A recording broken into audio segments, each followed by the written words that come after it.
Assalamualaikum warahmatullahi wabarakatuh. Bakka naga jirtanii hordoftoonni keenya hunduu bakka jirtanii nagaan nu jiraadha. Nuti naga jirra alhamdulillahi. Baga nagaan dhuftanii baga nagaan nu eddanii warroonni haaraa taatan like, share, subscribe gochuun maatii keenya ta'a nu jajjabeessaa. Wanti kun wanta gaariidha yoo jettan hiriyoota keessan biraan nu ga'u nu jajjabeessaa isiniin jecha.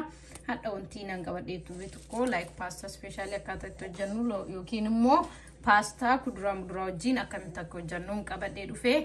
Kun akkuma asbira agartan pasta kiyya caccabsee qopheesseetiin jira. So itti aansee kuni goomanicha ganaa akkaataa itti kattafu isin agarsiisa. Dhiqee as keessa qopheessee jechuudha.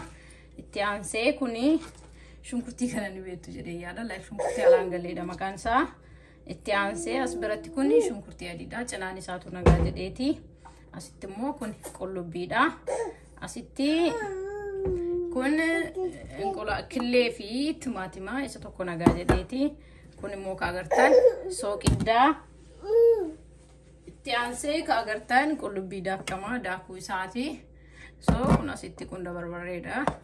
Kun zinjibila qimami biraa nan barbaachisu like asi kan agartan avokaadoodha. Asitti kun kan agartan kun kaarotii laaxeetiin qopheesse. Asitti immoo kan agartan dinnichas laaxee akkasuma qopheesseetiin jira. So asitti kun gooman adiidha jechuudha. So asiin kun kan jiru oila zayita jechuudha. Amma pasta koo distii irra kaadheen jira. Pasta koo itti naqeeti walitti deebinaa jechuudha.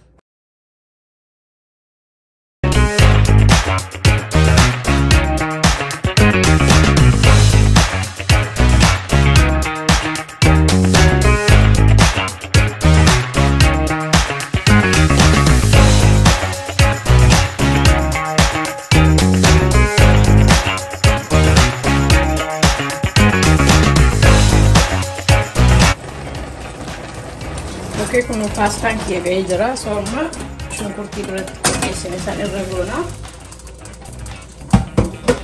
Shunkurtii like qullubbiillee shunkurtii adiillee walumatti godhee yeroo tokkotti naqee so shunkurtii mukukkaa jedhuun.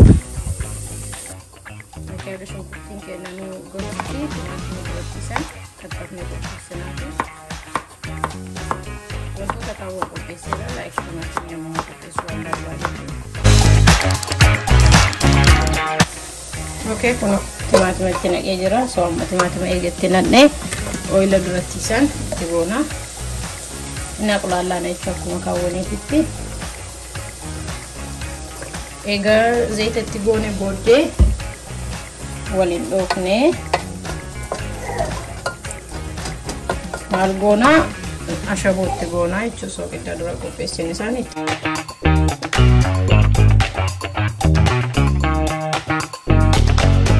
Akkuma argitan qullubbii daakkamaa soogiddaa fi zinjibila sooma bidda keenya jala daballaa jechuudha. Kun like kaarotii durattiisanii kaarotii duraddaa keessan kennusa kana itti goonee. Okay, amma maal itti goona? Goomana argitanii saayiziin paastaatiin kattafee goomanicha itti goona.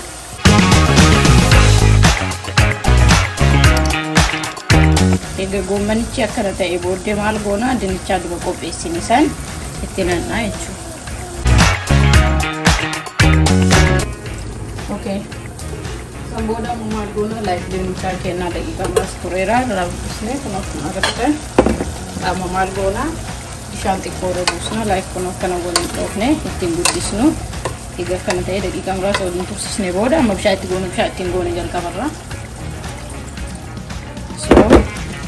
Egaa bishaan itti goone booddee maal goona goomana dura adii kan kattafnee qopheessine san itti goona jechuudha. Goomana kanatti goona. Isa gubbamarra dhiisna dafee waan gahuufi itti goone itti qadaanna haga dinnichaanii fi goomanni keenya gahutti ni eegnaa jechuudha. Bishaan illee hin fixata. So san booddee walitti deebina. Akkanuma itti qadaanna makuma argitan kana goone adaada kennu qaba.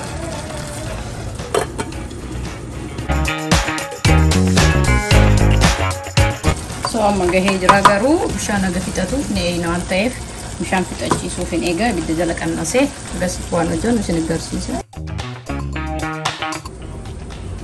Okay, avocado dura isin agarsiisa san eega akkana murree adda baasnee kana firee isaa kana keessaa baasnee like firee eega keessaa baasnee booda qola isaa kana like suuta jennee raawwamsina. Sun immoo akkuma fedha keessaniiti garuu.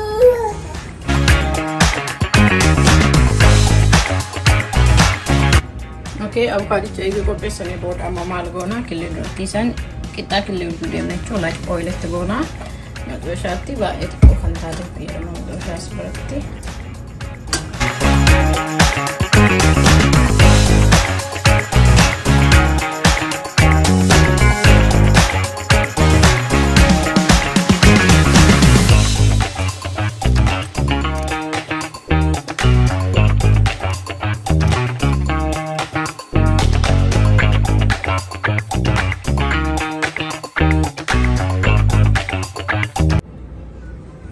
Okay, kuno pasta kiyya special dal haala kana fakkaatuun qopheessee jira. Kuno akkuma agartan wanti hunduu mataa mataatti jechuudha. Wanti hunduu abbaan ka barbaade like kuno akka nama godhu kana godhee jalaan immoo pasta ofii fudhatee asiin killee like maankaa biraa fayyadamee irraa cabsee itti fayyadamuu ni danda'a jechuudha. Pasta kana hojjedha laala mi'aan isaatu like kan ajaa'ibaati. Kuno akkuma argitan kanatti itti fayyadamuu ni danda'ame teestii isaa isiniif hima. Bismillah. Masha Allah. Nabiraak anjalu kuno akkuma agartan kana fakkaata. Yaani kenna kaadha isiniif qabadhee dhufe akkuma agartan isa kana fakkaata. So mana keessaniif hojjettanii hundi keessanuu yaaftanii yaada keessan kana barreessitan abdiin qaba. Nyaata baay'ee nama hawwatuudha. Masha Allah kan ta'edha. So doonni haala taatan YouTube kenna subscribe, like, share, maatii ta'uu dagatina. Assalamu alaikum warahmatullahi wabarakatuh.